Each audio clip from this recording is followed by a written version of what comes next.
Well, I think that what are the benefits of cryptocurrencies and digital currencies? I think that the potential anonymity of it is a very important factor in Bitcoin or other digital currencies. The way in which we can set this level of anonymity to suit our needs in a way, I think that is very important. And also perhaps the fact of the immediacy and the low fees with which we can send money abroad. It's a hassle-free solution in a way with very low cost fees or no fees in some cases. The least attractive quality of Bitcoin today for me is the technical barriers to entry.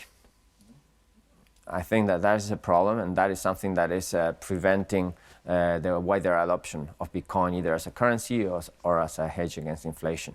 I think that's the main issue. Because if you wouldn't have that, if you will couple lower technical barriers of entry so that anyone can understand, anyone can use Bitcoin in an easy way, together with a good promotional campaign, then we will be in a different world altogether. Then the progress of Bitcoin and digital currencies in general will be much faster. What happened in 1995 or around those years when we saw a democratization of the access to the internet when it came out of the realm of universities and the military, and it started to be used for commerce and by scientists, and I think that that's a very important thing.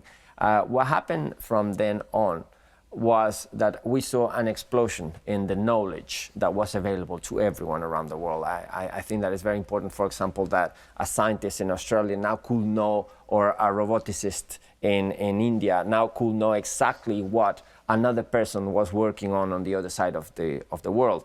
That allowed for non-duplicity of tasks. And it saved a lot of time, and it began in so many different areas of human knowledge. It began a revolution that was exponential in its growth in how we do things. And then we saw an explosion of technological advancement and scientific advancement from that time on. Now, the interesting thing with that is that there was no political opposition to that at the time, you see. The emergence of the internet wasn't a threat to the established way of doing things, or at least it wasn't a threat that could be seen from beforehand in such a clear way like Bitcoin or digital currencies may be today. You see, the fact that Barnes & Noble didn't see that Amazon was coming, it's understandable, and they couldn't have done much more against it because the lobbying power of Barnes & Noble, the bookshops, in order to influence the government to go against the internet companies, for example, Amazon, that was growing at the time, was minimal. But here we are talking about very, very powerful lobbies, the financial and banking lobbies, that may definitely not agree with the clear change that Bitcoin will bring to the picture of financial services in general, you see. So I think that there are similarities up to a point. There's the democratization in a way of money. And I was hearing the other day that Bitcoin is doing for money what email did for snail mail, right? And that sounds very nice and is a cliche, but I think that it's not exactly the same thing. It's not so easy because, like I say, Bitcoin is going to go against some very powerful forces in the future. I think that it will survive. There's no reason for it not to, particularly because it's so widespread around the world, and the idea of digital currencies is here to stay, definitely. But we may have some turmoil going forward. There may be some storm as we travel the seas. In order to understand what's happening with Bitcoin and what may happen in the future and what it may be seen as such a threat, is that it threatens the very foundation of capitalist society, which depends very much on raising enough taxes in order to continue doing certain things the way that we're doing them today.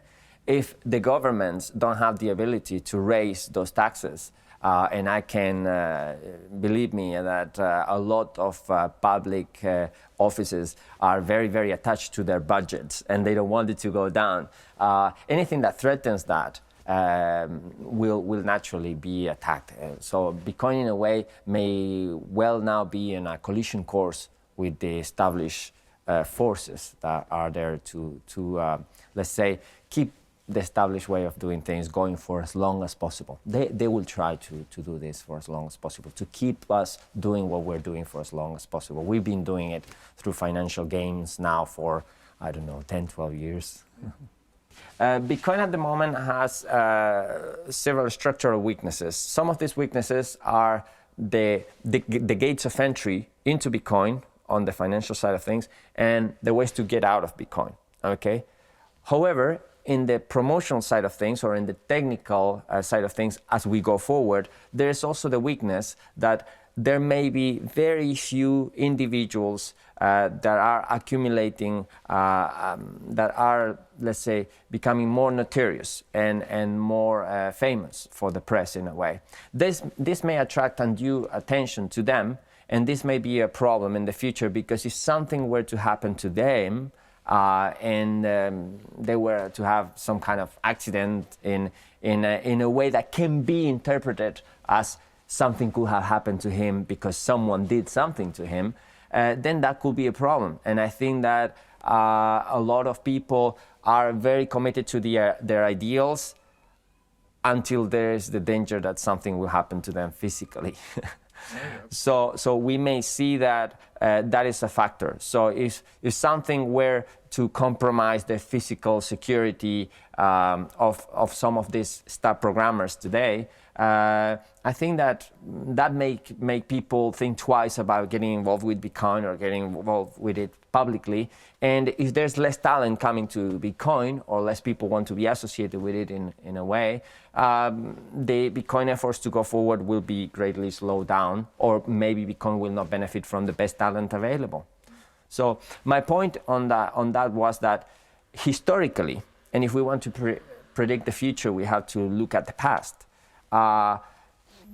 Regimes of all sorts have targeted individuals in order to make sure that some movements don't go forward. And this has proven to be very effective, and it's a risk for Bitcoin itself as well. You don't need to kill the idea of Bitcoin, but you can do it in other ways as well.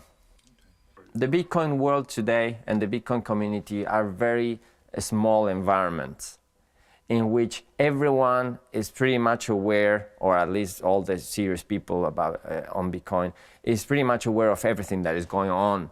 But they all get their news from these specific places.